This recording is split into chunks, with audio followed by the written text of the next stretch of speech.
Have you ever felt an emptiness after retirement, telling yourself that reconnecting with old friends would make the loneliness disappear? I used to think that too. When work was no longer a part of my life, when the busy days had faded away, I believed that meeting old friends would bring back a sense of belonging. But I was wrong. If you're expecting reunions filled with laughter and conversations that feel just as familiar as they once were, I urge you to think again. Friendships change over time, and sometimes, seeing old friends doesn't bring joy. It only highlights how much life has changed.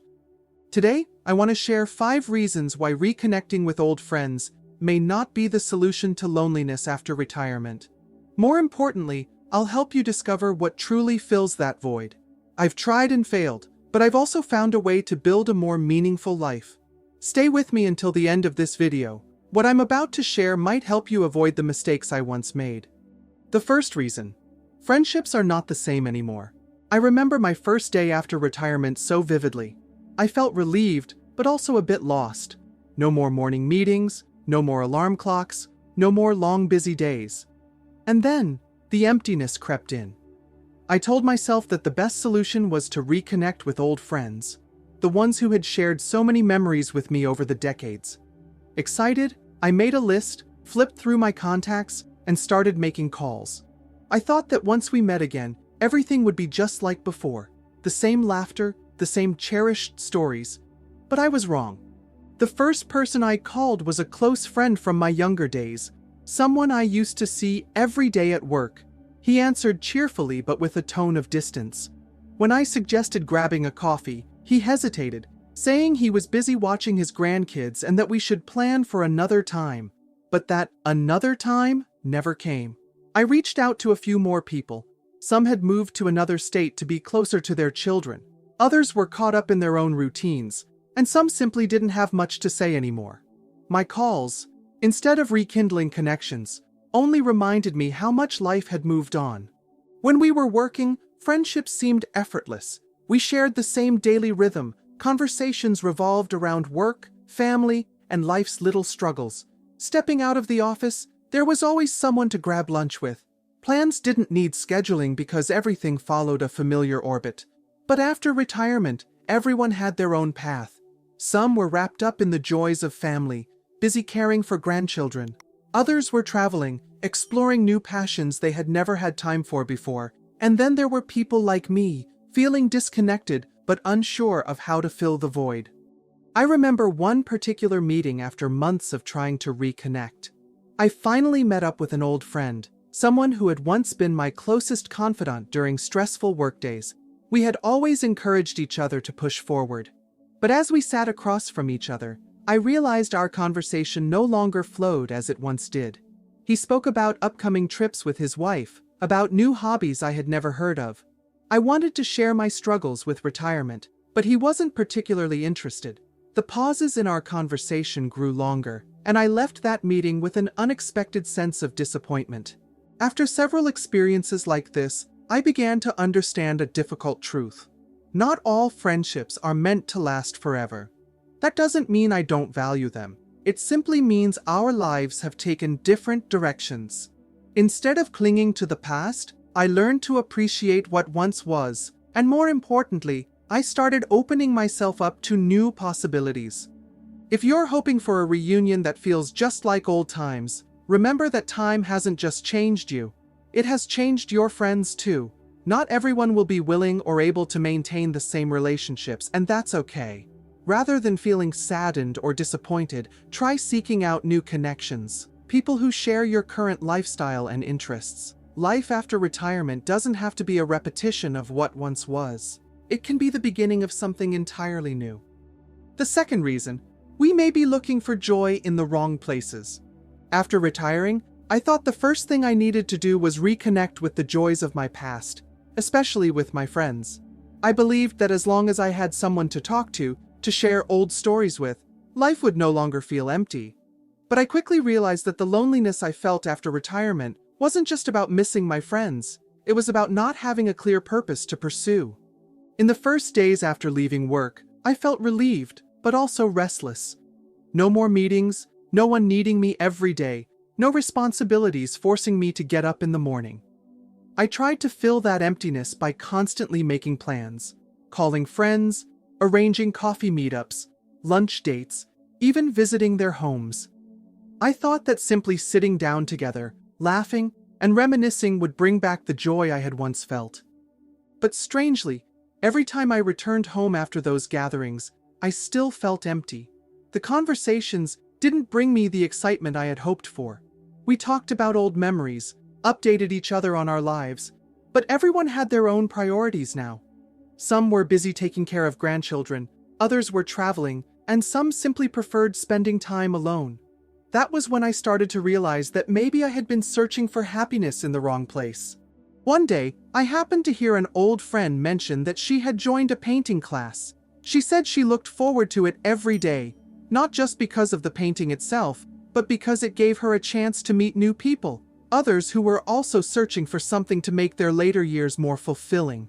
I decided to give it a try and signed up for a local art class. To my surprise, after just a few sessions, my mood began to improve significantly. Encouraged by that experience, I started exploring other activities. I joined a book club where I could discuss my favorite novels with people who shared my interests. I signed up as a volunteer at a local charity, helping to pack meals for the homeless every weekend. Slowly, I began to feel joy returning to my life. But the most important lesson I learned was that happiness doesn't always come from reconnecting with old friends. It often comes from embracing new experiences. I no longer felt like I was desperately holding on to past relationships just to fill a void. I no longer believed that simply having someone sit next to me would take away my loneliness. Instead, I focused on things that gave me a sense of purpose, things that made each day feel worthwhile. If you're feeling lonely and believe that reconnecting with old friends is the only solution, try thinking beyond that. Maybe what you truly need isn't a reunion, but something that makes you feel like your life still holds meaning. Try something new. Get involved in an activity that excites you, and you might just discover a kind of happiness you never expected. 3. Friendship is only meaningful when both parties make an effort. Friendship has always been an important part of my life. When we are young, making friends seems effortless. The coffee meetups, the spontaneous gatherings, the long conversations that stretch into the night. It all feels so natural. But as we grow older, I've come to realize that friendships don't always last forever. They need to be nurtured from both sides, not just by one person's effort. I remember when I first retired, I was eager to stay in touch with my friends. I called them, invited them to lunch, and sent messages to check in. At first, everyone responded warmly, but over time, I noticed a shift. I was always the one initiating plans, while they only replied when I reached out first.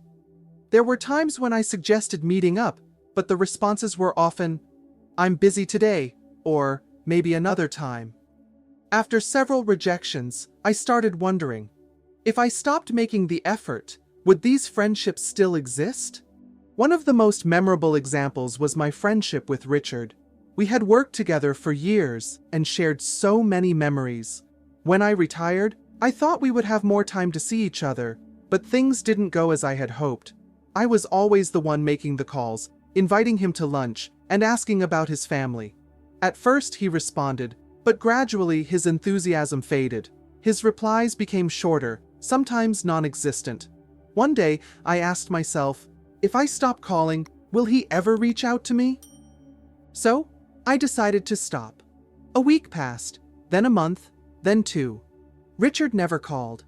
At first, I felt disappointed, but then I learned an important lesson. Real friendships cannot be maintained by just one person. If someone no longer wants to stay connected, perhaps it's time to move on. I know many older adults go through the same experience, holding on to old friendships even when they are no longer the same. We send messages, make calls, and plan meetups, only to be met with lukewarm responses. When that happens, we have 2 choices: continue investing energy in a one-sided relationship, or shift our time and attention toward people who genuinely want to be part of our lives. After my experience with Richard, I changed my perspective on friendship. I stopped chasing people who no longer valued my presence. Instead, I opened myself up to new relationships. I joined a book club where I met people who shared my love for reading. I started spending more time with family members who had always been there for me, but whom I had taken for granted.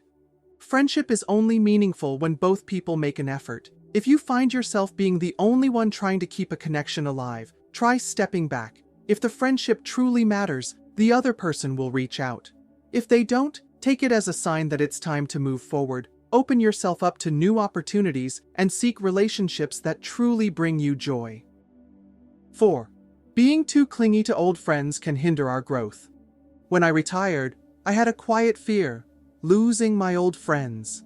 I thought that if I kept in touch with them and maintained our conversations as before, I wouldn't feel lonely. I clung to friendships that had lasted for decades, believing they were the only place where I could find real connection. But then I realized that holding on too tightly to what's familiar can make us miss out on the wonderful things waiting ahead. Back then, I spent hours calling old friends, inviting them out for coffee, reminiscing about the beautiful memories of our younger days. But over time, our conversations became dull. I felt like I was desperately holding on to something that was no longer the same. My friends, like me, had changed with time. Some were busy with their families, some preferred solitude, and others simply no longer wanted to keep in touch as often. I remember my friend Barbara, who struggled even more than I did.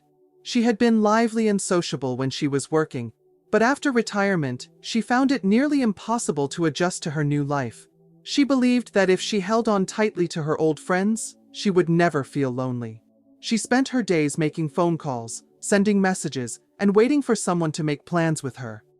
But the harder she tried, the more disconnected she felt. One day, she asked me, "Why does it feel like the more I try, the lonelier I become?"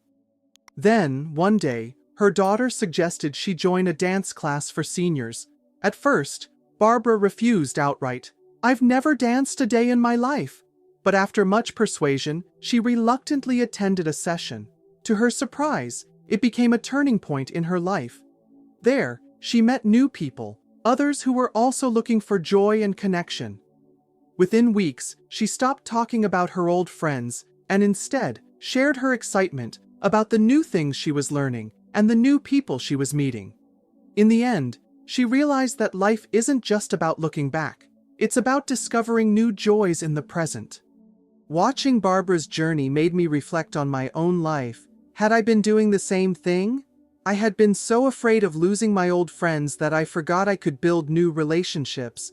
I decided to try something different. I joined a book club for seniors in my neighborhood and slowly opened myself up to people who shared my interests. And I learned something important. Connection doesn't always come from the people we've known for years. It can also come from those we've yet to meet. I'm not saying we should forget our old friends, but if those relationships no longer bring us joy, maybe it's time to try something new. Don't be afraid to open yourself up to new experiences. Join a club, pick up a new hobby, or simply start a conversation with a stranger. Because you never know, that might just be the key to finding true happiness after retirement. 5. Not all friendships bring positive energy. I used to believe that friendship was forever, that the people who had walked alongside us for years would always be a source of support and joy in our lives. But over time, I realized that not all friendships bring positive energy. Some relationships, no matter how long they've lasted, can leave us feeling drained rather than uplifted. After retiring, I made an effort to stay in touch with some old friends. I wanted to maintain those close bonds, to have meaningful conversations that would make this new chapter of life richer. But gradually, I started noticing something. Every time we met, instead of feeling happier, I felt exhausted. One of those friends was Martha, someone I had known for over 30 years. She used to be so full of life, but after retirement, everything seemed to change. Every conversation revolved around her health problems, her dissatisfaction with life, and endless reminiscing about the past. I listened, comforted her, and tried to encourage her, but each time I left, I felt like a dark cloud was hanging over me. I carried her worries and negativity home with me, and it affected my mood for the rest of the day. I started asking myself, was this friendship truly adding something good to my life? I didn't want to abandon a friend, but I also couldn't keep meeting someone who made me feel heavier each time we spoke. One day I decided to try something different. Instead of only reconnecting with old friends who seemed stuck in negativity, I sought out those who had a more positive outlook. I joined a morning Tai Chi group at the park. That's where I met Helen, a woman my age who was full of energy.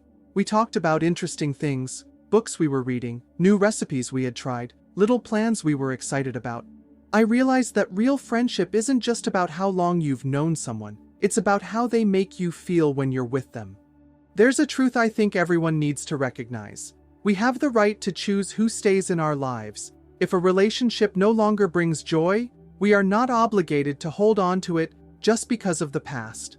I've learned to spend time with people who make me feel comfortable and happy, rather than those who leave me feeling drained. If you find yourself in a friendship that feels more like a burden than a source of joy, ask yourself, how do I feel after each interaction? Do I feel energized and uplifted? Or do I feel like I'm just enduring it? Sometimes letting go doesn't mean losing something, it means making space for something better. If you're feeling lonely and believe that reconnecting with old friends will fill the void, take a moment to pause and reflect. Friendship is a precious thing, but it's not always the answer to the emptiness that can come after retirement. Life isn't just about reminiscing on the past, it's about how we create joy and meaning in the present. Ask yourself, are you seeking out friends because you genuinely want to connect, or are you simply afraid of change? If your old friendships still bring you happiness, cherish them. But if they leave you feeling drained, perhaps it's time to open yourself up to new experiences. Learn a new skill, join an activity, meet new people. Sometimes, happiness comes from things you've never tried before. If you found these thoughts helpful, don't forget to like, share, and subscribe so I can continue bringing you meaningful stories and lessons. And I'd love to hear your thoughts. Leave a comment below, and let's continue the conversation.